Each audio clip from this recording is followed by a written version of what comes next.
Happy Friday, CAA football fans. It's time for 3 things to watch. Let's get right to it with Rob's first thing to watch. It's Saturday night. It'll involve a top 25 matchup on Long Island as number 24 Stony Brook plays host to number 2 James Madison. Yeah, this is an outstanding matchup between two of the top contenders for the CAA title. Now, while there are tons of great storylines, what I'll be watching is the battle at the line of scrimmage. Stony Brook and JMU rank 1-2 in the CAA in rushing, with the Seawolves averaging over 264 yards per game on the ground and the Dukes averaging 256. Both teams rotate a variety of different running backs, and both have quarterbacks who can also make plays with their feet. But for the backs to be effective, the big men up front are going to have to create holes for them to run through. Now, what makes this week's matchup so interesting is that JMU and Stony Brook also rank 1-2 at defending the run, with the Dukes giving up just 61 yards per game on the ground and the Seawolves allowing just 89. Now, JMU hasn't allowed an opponent to rush for more than 84 yards in a game all year, which includes Big 12 foe West Virginia, while Stony Brook has limited its 4 FCS opponents to 38 yards or less on the ground. Whichever team is able to control the game up front will likely come out on top.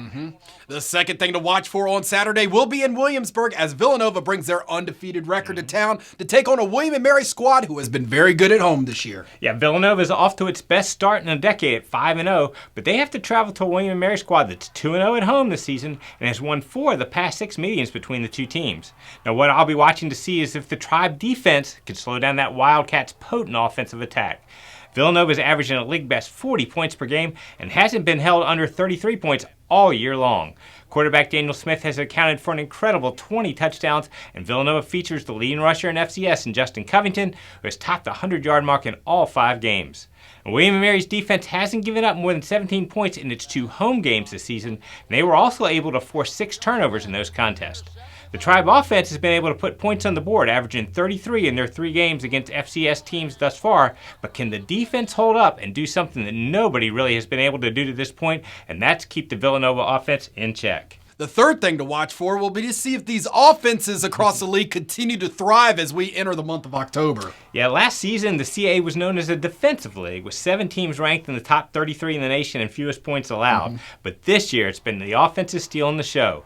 In the 9 conference games played so far, the winning team is averaging 39.8 points.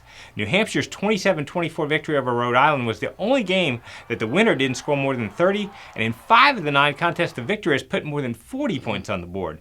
It's still early, but I'll be watching to see if that high-scoring trend continues. Those were Rob's 3 things to watch. Make sure to stay with CAFootball.com and CA Football social media outlets throughout the weekend for the latest.